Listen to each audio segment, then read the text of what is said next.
वास्तविक और स्थायी परिवर्तन लाने के लिए अपर्याप्त सिद्ध होता है। कोरा ज्ञान शुष्क रह सकता है, यही भावना योग कहलाता है। समझ रहे ना मेरी बात को, कि अच्छी भावनाओं के साथ में रहना और वास्तव में अपनी आत्मा का बोध करना। क्या करना? अपनी आत्मा का बोध करना कि वास्तव में हमने क्या किया और क्या क्या करना चाहिए था, है ना। केवल जानो मत कि तुम आत्मा हो, अब तू ऐसा जियो कि तुम प्रतिक्षण आत्मा हो। कैसा हो? प्रतिक्षण आत्मा हो। ये शरीर आपका नहीं है। क्या नहीं है? शरीर आपका है क्या? नहीं है ना। जितनी भी चीजें वस्तुएं आपने इकट्ठी की हैं वह सब यहीं पर छोड़ करके जाना है ना। अगर सब कुछ यहीं पर छोड़ करके हमें जाना है तो हमें जो आपसी चीजें हैं, या फिर यूं कहें कि जो हमने हमारे द्वारा दूसरों के लिए दुख होगा, कष्ट होगा, तो हम वही कार्य क्यों करें जिससे दूसरों को हमें हमारी तरफ से कष्ट होगा। क्योंकि हमारे साथ क्या जाने वाले हैं? कर्म। क्या जाएंगे? कर्म। तो जब हमें धन संपत्ति सब कुछ यहीं छोड़ करके जाना है, इसलिए मैं कहता हूं कभी भी ये पैसों की वजह से अपने रिश्ते कभी खराब नहीं करना। पैसा जाए तो जाए, लेकिन रिश्ता बना रहे, है ना। रिश्ता बनाने का मतलब होता है कि आपकी तरफ से कुछ मतलब पैसा का खर्च हो रहा है तो हो, लेकिन सामने वाला खुश रहे। क्या रहे? खुश रहे, और आपके प्रति क्लेश भावना ना रखे, है ना। तो पैसा जाए तो जाए, ले किसी को दुख नहीं पहुंचाना है ना। तो क्या कहा गया है कि वही भावना योग है। केवल जानो मत तुम आत्मा हो, अथवा प्रतिक्षण जानो। क्यों प्रतिक्षण? क्यों जानो? क्योंकि अगर आप प्रतिक्षण जानेंगे तो क्या होगा? प्रतिक्षण जानने से ही आपको एहसास होगा कि हमें जितना भी कमाया है, जितना भी जो कुछ किया है, सब कुछ यहीं पर छोड़ के जाना है। हमारे कर्म हमारे साथ में जाएंगे, है ना। तो यह उस अर्जित ज्ञान का अनुभव की कसौटी पर कसता है और उस अनुभव को हमारे दैनिक आचरण और क्रियाओं में उतारने की प्रेरणा देता है। यह ज्ञान को अनुभूति और अनुभूति को अभिव्यक्ति में रूपांतरण करता है। यह इस प्रकार ज्ञान योग यदि हमें सही दिशा का संकेत देता है तो भावना योग उस दिशा में आगे बढ़ने के लिए आवश्यक गति और ऊर्जा प्रदान करता है। एक मानचित्र तो दूसरा मानचित्र पर चलने का साहस। ध्यान रखना, भावना योग और मन, हमें किस समय क्या भावना लानी है यह हमें ज्ञान होना चाहिए। क्या होना चाहिए? ज्ञान होना चाहिए। अगर आप मंदिर में बैठे हैं और मंदिर में बैठ करके अगर आप यहाँ वहां का सोच रहे हैं तो वो क्या हो जाएगा? गलत हो जाएगा। क्या हो जाएगा? गलत हो जाएगा। उस समय आपके भाव क्या होने चाहिए? हे भगवान हम भी आपके जैसे बन जाएं। क्या होना चाहिए? हे भगवान हम भी आपके जैसे बन जाएं। यहाँ पर जब आप लोग पढ़ने के लिए आते हो, क्या आते हो? पढ़ने के लिए, तो यहाँ पर आपके भाव ये होना चाहिए पढ़ना है। क्या करना है? पढ़ना है, आगे बढ़ना है ना। अध्यापक के भाव क्या होना चाहिए कि हमें पढ़ाना है। क्या? हमें पढ़ाना है, टाइम पास नहीं करना है। क्योंकि उससे क्या होगा? जो हमारे कर्मों का बंद होगा भावों का, वो कैसा होगा? अच्छा होगा। अगर हमने सोचा, अगर अध्यापक ने सोच लिया कि हमें तो बस टाइम निकालना है, आज का दिन निकालना है ताकि हमारी आज की वेतन बन जाए, तो उससे क्या होगा? आपके गलत कर्मों का बंद होगा, और जो गलत कर्मों का बंद होगा उससे पैसा तो आ जाएगा, लेकिन वह पैसा आपको सुख शांति समृद्धि नहीं दिलाएगा। वह आपको गरीबी की ओर ले जा सकता है, अशांति की ओर ले जा सकता है। समझ आ रही है मेरी बात को? तो जब भी आप बड़े हो जाओ, कोई सा भी काम करो, समझ रहे ना मेरी बात को, कोई सा भी काम करो जहां पर आपको वेतन मिले, वहां पर क्या कार्य करना है? शुद्ध भावना के साथ में कार्य करना है। क्योंकि आपने आपको जितनी वेतन आदि मिलेगी, है ना, अगर उतना आपने कार्य नहीं किया, उसका कम किया, है ना, तो क्या होगा, आपके पास पैसा तो आ जाएगा लेकिन वो आपका फलेगा नहीं। क्या होगा, फलेगा नहीं, वो बेकार चला जाएगा, ना तो सुख देगा ना शांति देगा, वो चिंता जरूर दे सकता है ना। इसी प्रकार अगर आपने एक्स्ट्रा काम किया, क्या किया, एक्स्ट्रा काम, तो वेतन भले ही कम आए या उतनी आए जितना दिन है ना, लेकिन वो पैसा आपको सुख शांति समृद्धि देगा।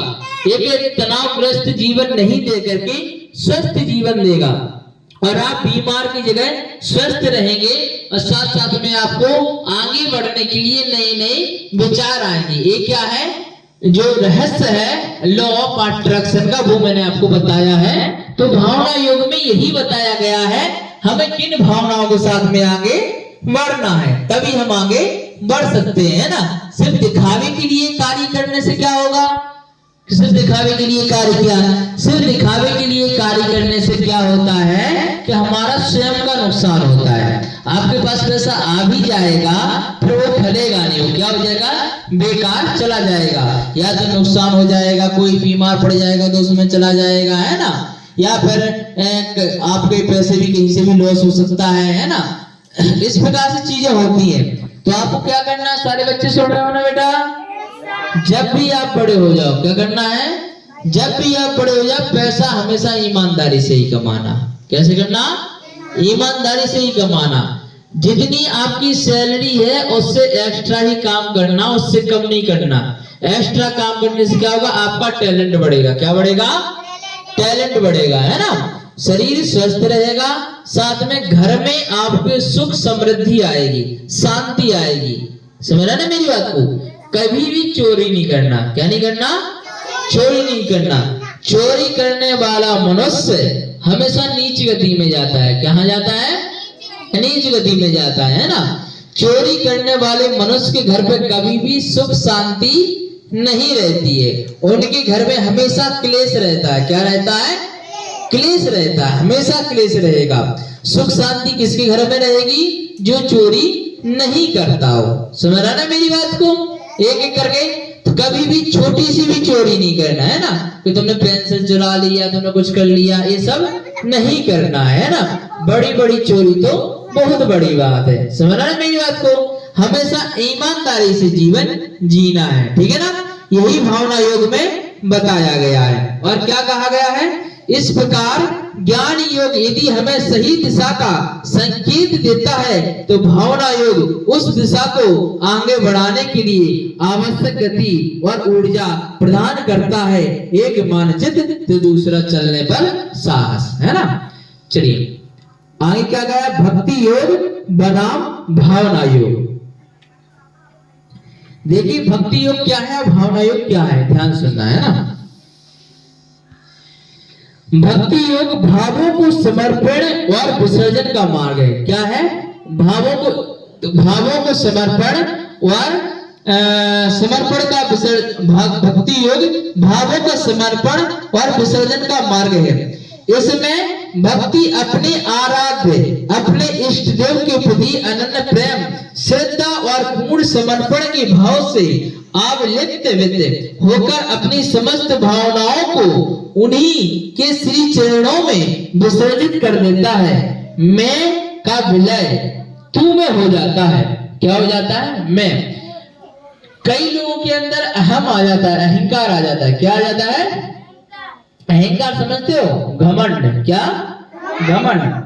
वह व्यक्ति सोचना लगता है कि ये मैं कार्य कर रहा हूं। क्या कर रहा हूं, ये मैं कार्य कर रहा हूं, मैं इस कंपनी को चला रहा हूं या मैं इस देश को चला रहा हूं। नेतागढ़ के अंदर भी आ जाता है अहंकार, तो मैं इस देश को चला रहा हूं या फिर मैं यहाँ का विधायक हूं या कुछ भी हो, ठिकाना ठिकाना। तो मैं की जहां पर भावना होती है वहां अहंकार आ जाता है, और अहंकार आने के बाद अवनति निश्चित है। अवनति का मतलब है आप फिर उससे आगे नहीं बढ़ सकते हो। मैं का विलय तू में हो जाता है। इसका मतलब है कि मैं कुछ नहीं कर रहा हूं, आप सब कर रहे हो। क्या कर रहे हो, आप सब कर रहे हो, ठीक है ना। तो बच्चों के अंदर भी क्या होना चाहिए कि अध्यापक हमें पढ़ा रहे हैं। क्या होना चाहिए, अध्यापक हमें पढ़ा रहे हैं, है ना। तो कर्मचारी के अंदर क्या होना चाहिए, मालिक हमारे लिए सब कुछ कर रहे हैं, मालिक हमारे लिए सब कुछ, मालिक के अंदर क्या होना चाहिए कि कर्मचारी हमारे लिए कर रहे हैं, है ना।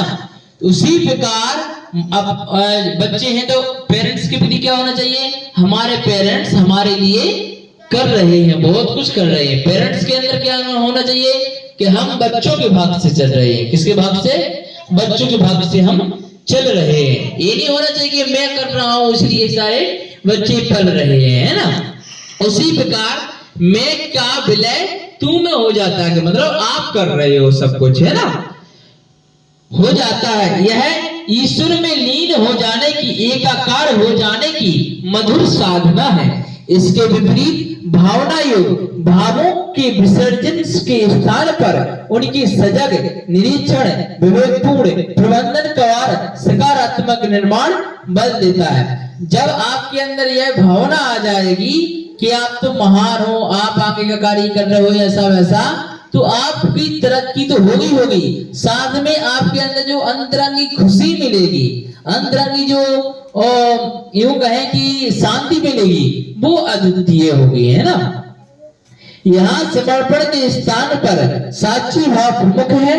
साधक अपनी भावनाओं से तादात्म्य स्थापित नहीं करता, बल्कि उन्हें एक तटस्थ दृष्टा की भांति देखता है, समझता है और फिर उन्हें परिष्कृत करता है। यह भावनाओं को दबाने या उनसे पलायन करने का मार्ग नहीं, बल्कि उन्हें समझकर स्वीकार कर रूपांतरित करने का विज्ञान है। जरा विचार करना, अगर किसी ने आपको कहा है कि यहाँ पर आपके भाव गलत हैं, यहाँ पर आप गलत डिसीजन ले रहे हैं, तो एक बार जरूर विचार करना। क्या करना, जरूर विचार करना है। फिर भगवान से पूछना, हे भगवान हमें क्या डिसीजन लेना चाहिए। ऑटोमेटिक आपके विचार ब्रह्मांड में घूमेंगे और ब्रह्मांड में घूमने के बाद ऑटोमेटिक आपको सही डिसीजन मिलेगा कि डिसीजन ये वाला सही रहेगा। फिर वो 100% डिसीजन सही रहेगा।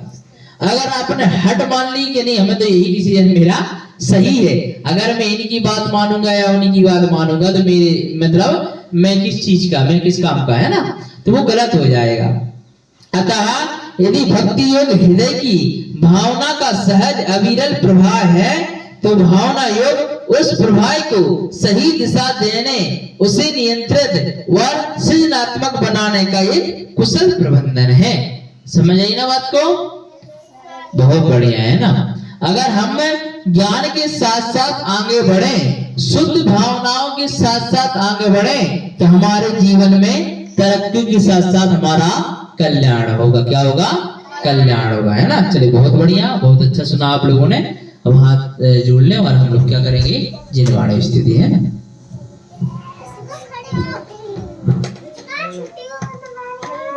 जिनवाणी की ज्ञानती सोजेलो कालो, सोवाणी मस्तकी नमो सदा देते हो दो। हे जिनवाणी भारती तो ही पोदिनी, जो तेरी शरणांग है सो पावे सुचैन। देव भजो अरिहंत को गुरु सेवा निज ग्रहण, दया धरे पालो सुनाए मोक्ष का पन। 9 बार ओम ह्रीं महामंत्र से